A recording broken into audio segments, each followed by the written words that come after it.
Hey guys, welcome back to my channel. This is Modesty33 here, aka Crystal with a C, back at you with another video. But if you're new to my channel, thank you so much for clicking on this video.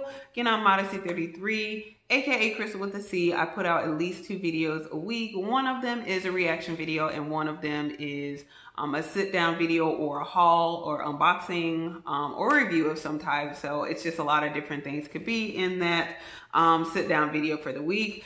But I just filmed a video, you guys, and it was basically a Memorial Day haul of some different items that I bought. So that one should be uploaded by the time you see this one. So if you have not checked that out, please go ahead and check that out if you're interested in seeing the things that I got for during Memorial Day weekend, because I got good deals. It was like a lot of good sales going on that I try to, capitalize on. So anyway, but this video today, you guys, even though I don't have my onesie, it's going to be a reaction video. I really need to catch up on Legion. I had some company in town and just had a lot of stuff going on. You guys know I went out of town. Or maybe, I don't know if I mentioned that. I think I did mention that on one of my videos. I did go out of town for my parents' 40th anniversary. So actually kind of went out of town twice this month. So it kind of put me a little off on my schedule as far as filming. But back at it again. So you will have seen I put Legion Season 2, Episode 6, Episode 7, Chapter 15. I just uploaded that onto my channel. And today I'm going to be reacting to Legion Season 2, Episode 8, Chapter 16. Yes. It's so hard to keep up with the chapter numbers. So actually, Episode 9, Chapter 17 just came out yesterday. Today is Wednesday. So I'm a little behind, but I'm going to try to take this week to catch up because next week I do want to get back into Marvel's Runaways Season 1. So I really want to go ahead and catch up with Legion so I can do that by next week. So again, recap what happened in episode 7 that I just actually watched because I just edited. But essentially you had the dialogue between the Shadow King and David. Him David telling the Shadow King that he was upset that the Shadow King killed his sister Amy. And, the Shadow King essentially bringing up the fact that, like, well, you hated her, she put you in the hospital and you really weren't sick. And these are some things that you really didn't know he felt this way about his sister Amy, just some kind of secret feelings that he had toward her or resentment because she did put him in Clockwork's mental psychiatric facility and he actually was not sick. So, just kind of that whole dialogue, I enjoyed that. What I really, really enjoyed, though, was the dialogue between Farouk and future Sydney. I really enjoyed that. And then just kind of their back and forth.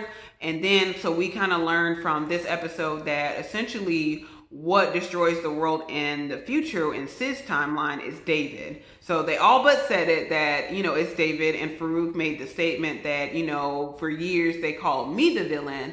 And now, the villain is actually the hero and the hero is actually the villain. So I think it'll be cool to kind of see those dynamics moving forward. So I really, really enjoyed, pretty much that whole dialogue between Farouk and future Sydney. And then back at Division 3, you had a lot of weird stuff going on with the delusions and the little monster eggs that are hatching and getting inside people's heads. So there was this whole fixation about is it General or Captain Fukuyama? I don't know. The guy who wears the basket on his head. There's this whole fixation about him, that he's the enemy. He's actually a monster. And so you have Ptonomy, who was kind of leading the charge, as well as Clarke, Sydney, the 2 carries, and they're all going to try to kill Fukuyama.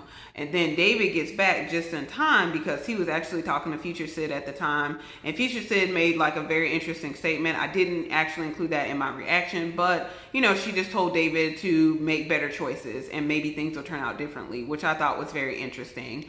So again, you had David come back and stop them from killing Fukuyama, and then he kills like all the little monster eggs, but in the process, Ptonomy gets like really fatally injured and they upload him to the mainframe, which you don't really know what that is. I sense something kind of sinister going on a bit, but Ptonomy at the end of the episode is in the mainframe and there's like an old lady in a rocking chair and she shushes him and that's the end of the episode. Guys, what am I watching here? Like, I really don't know. Like, I don't know what I'm watching. I don't know what's going on. Maybe these next 2 episodes will make sense of it, but I'm going to try to go ahead and react to the next 2 episodes of Legion. I'm sorry, y'all. I'm just kind of moving my iPad closer to me, so when I do upload it, then, you know, it'll be right here. So, I'll go ahead and look at this in the next 2 episodes. Maybe I'll get a little bit more clarity. I don't know how many more episodes are left. I think we should be wrapping up this season soon, but I really don't know. Again, I don't look at spoilers for Legion. I just like to have a genuine reaction and be surprised. But again, you guys, without further ado, I'm going to go ahead and get into my reaction, and I hope you guys enjoy. I'll see you guys on the other side. Bye. Oh, is this Ptonomy from the mainframe? Oh, it is.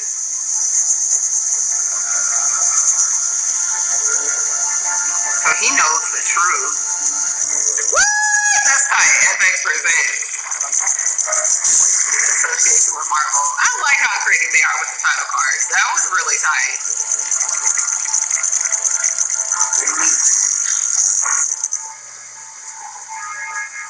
Is this young Admiral Fukuyama? Said the Princess of Pure Reason, looking knowingly at Milo's puzzled face. Is this the lady in the rocking chair? Whatever we learn has a purpose, and whatever we do affects everything and everyone else. If they move, the whole world becomes that much richer.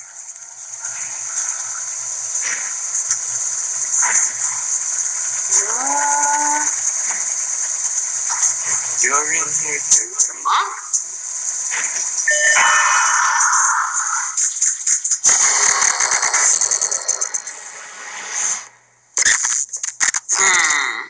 Malfunctioning. Is there something... David. Yeah. It's me. Ptonomy. Wait, are you alive? I exist. And I'm free. Preserved. Is that alive? Well, we don't really. And? I know where to find.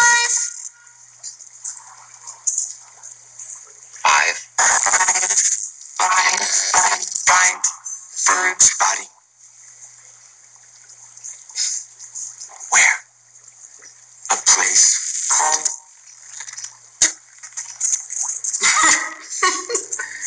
It's glitching. A place called... Le Désolé.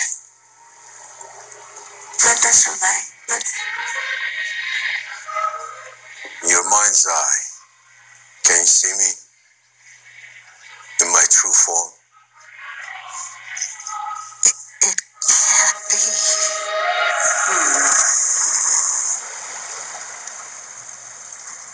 As you were many years ago. How? Un petit oiseau du futur m'a dit où te trouver. No way to plan for such things. The professor? It's not here.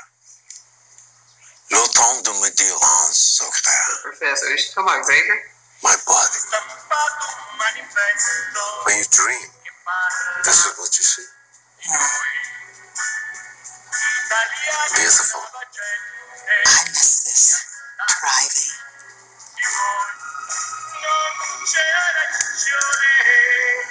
When does the dream begin?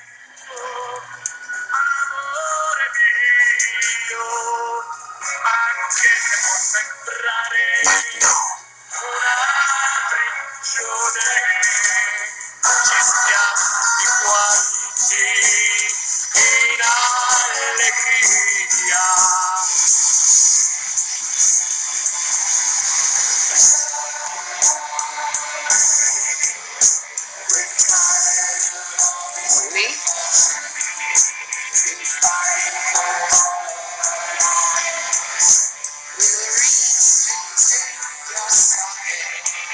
What in the world? David is stupid, though.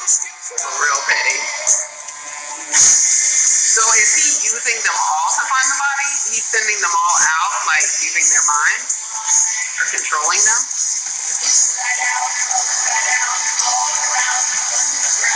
Huh? Very tactical. Have you ever seen him lie? No. I know, me neither. But I think he lies. All the time. What about? What he does. What he knows. And yet, Yeah.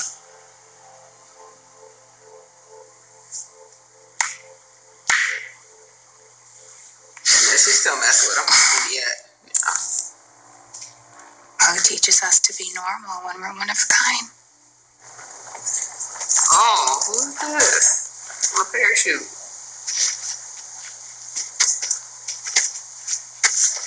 Is Sydney? Or Melanie? Or Lenny? I can't see. To be fair, I left a note this time. Gone to kill the monster? Oh, Sydney. I believe I also wrote I love you, but yeah. Is this because of something I said? In the future? No. Maybe a little. We definitely got in a fight. You have a plan, okay, in the future. Help Farouk now so that he can help us later, but there's got to be another way! I'm on your side! Asshole!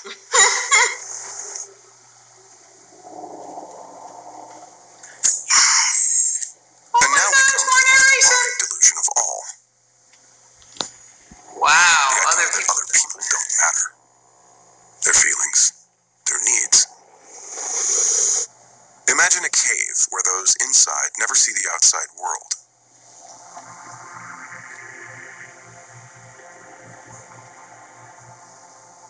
Instead, they see shadows of that world projected on the cave wall. Caesar.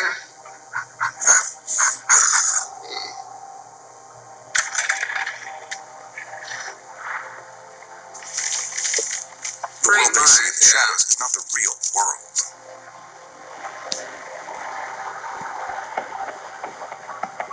It's just a reflection of it. Now what if, instead of being in a cave, you were out in the world? Except you couldn't see it.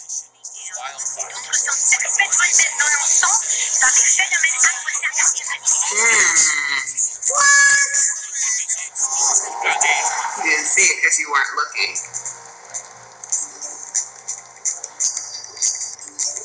Because you trusted that the world you saw through the prism was the real world.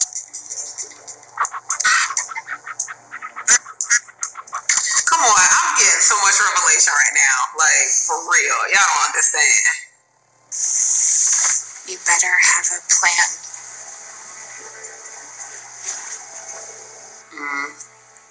Probably has one. It's probably not a good one, though.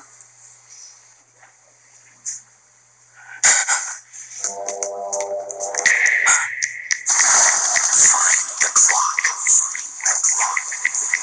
On the long man. Oh! Okay, Melanie makes a brief appearance.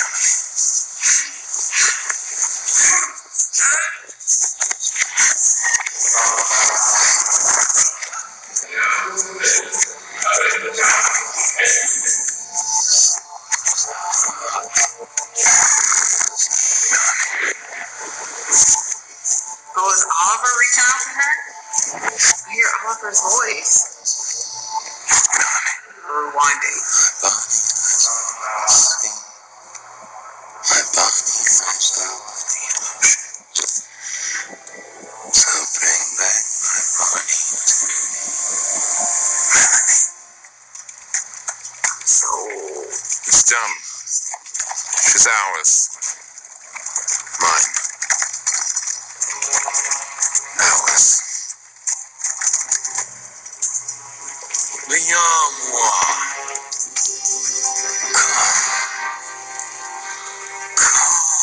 what is going on?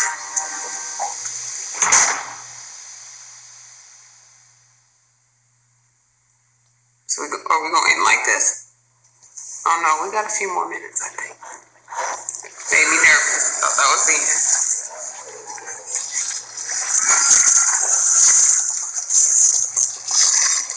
Oh, it's the thing on the wheelchair. What is this? The Minotaur. What? That's how we end? You should have just ended a minute ago. For real though? What is this Minotaur? What is this signifying? I'm so done. So you guys, that was Legion season 2 episode 7 chapter. Was this chapter? No, this was episode 8 because I just uploaded 7. I don't know. I'm always getting the numbers confused. Yeah, this is Legion season 2 chapter. Season 2 episode 8 chapter 16 because I've got one more to catch up on, and that one's episode 9. Okay, so yeah, this is 8 chapter 16. I did like this episode a lot. It got back to the main storyline, which is basically, the last one did too, except for the whole monster thing, which I still don't understand. But it really was very interesting, this episode, as far as the race that you get to see now, as far as, finding the Shadow King's body. David did not go talk to Future Sydney. He feels some kind of way about her now. So, now he's trying to formulate a plan, and he's doing it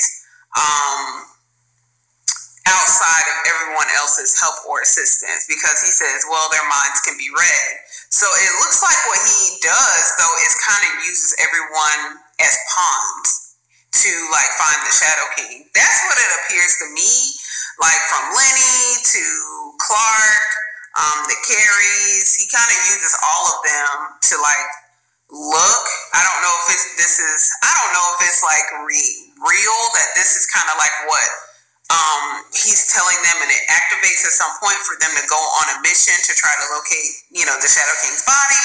But you see, he had the whole little thing set up, and it's kind of like he's using them as pawns. And they had the narration talking about that was really cool. I love that narration.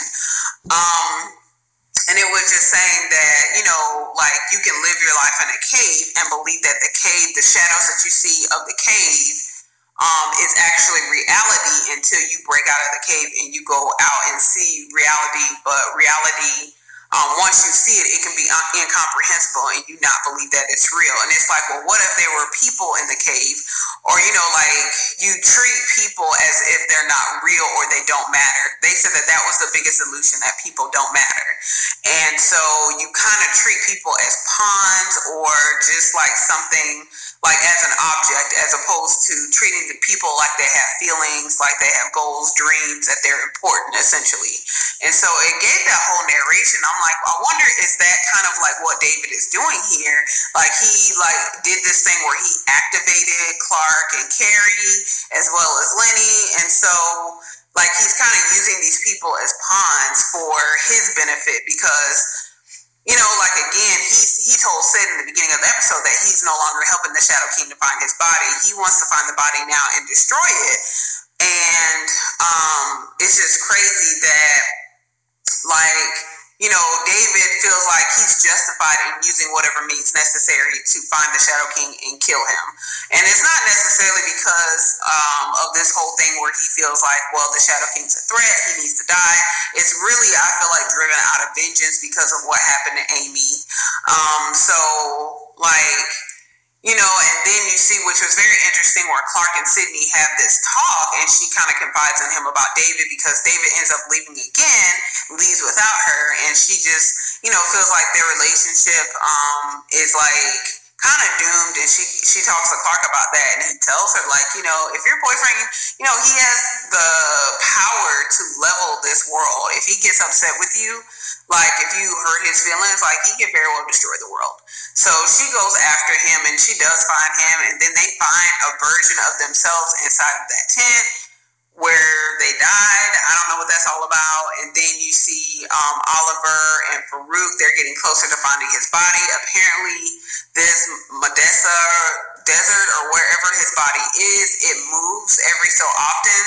like the building, the monastery moves every so often. So like, again, if you don't know that, then you could be wandering the desert like essentially forever, is kind of what I gauged from that. And then like you see, which was really cool, how Ptonomy is in the mainframe and was able to tap into like a lot of the consciousness of the people who are, I guess, are in the mainframe, which, you know, you have Admiral Fukuyama, and you kind of see a little of his backstory where Division 3 recruited him when he was a child.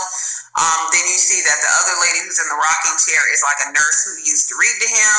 You see that even the monk is in the mainframe. They uploaded his memory. So Tommy is able to tap into one of the Vermilion and give David this information about where the monk's body is. So I thought that was really cool. I do hope, you know, so you see where autonomy is being useful and like really adding to the story. So I hope we get to see a bit more of that in future episodes as well. And then what else? Like you see where Melanie kind of has like shows back up in the story, and at the end where Clarke, I feel like essentially is being activated to go on his mission to find the Shadow King. Melanie like hits him in the head, and then you kind of see backtrack where like I guess maybe Oliver is talking to her. It sounded like you could hear Oliver's voice, and then you see the like little wolf in the wheelchair. I don't know, the little minotaur. I don't know what the significance of that is. It's really weird. Maybe we'll find out the next episode. But yeah, guys, that's kind of, you know, the episode in a nutshell. I enjoyed it, really. It was very interesting. Got back to the main storyline, and I especially loved that whole commentary on delusions again. But this one was really good to me because I got so much like from that little minute or two, just in like how like about social media in general. Like it was just really, to me, it was just really profound when I looked at it, and how sometimes we can get into the mindset of treating people or not seeing people or certain issues because it's filtered through social media, and so therefore you're not really necessarily seeing the situation or the person. You're just kind of seeing it through a cave or a shadow. So that's what I kind of gauged from that. And so I'm actually going to watch it back again when I edit, so maybe I'll get a little bit more. But that was probably one of my favorite portions of the episode, was that particular narration, because it was just so, like, it was so good to me. But anyway, guys, comment below. Let me know what you liked about this episode. Hopefully I'll be able to upload this before the end of the week. That is my plan right now, because I do want to clear the space off of my phone so I can get to reacting to some other episodes and other things. Anyway, guys, make sure also you give this video a thumbs up if you enjoyed this reaction. Make sure you share this with any other people that you know of who are watching Legion and enjoy reaction videos. And before you leave this video and click off, most importantly, make sure you subscribe to my channel. You do that again by hitting the red button below and hitting the bell next to it so you're notified when I do upload future videos, which again, I do upload at least 2 videos a week. So guys, thank you so very much for watching. I will see you in my next video.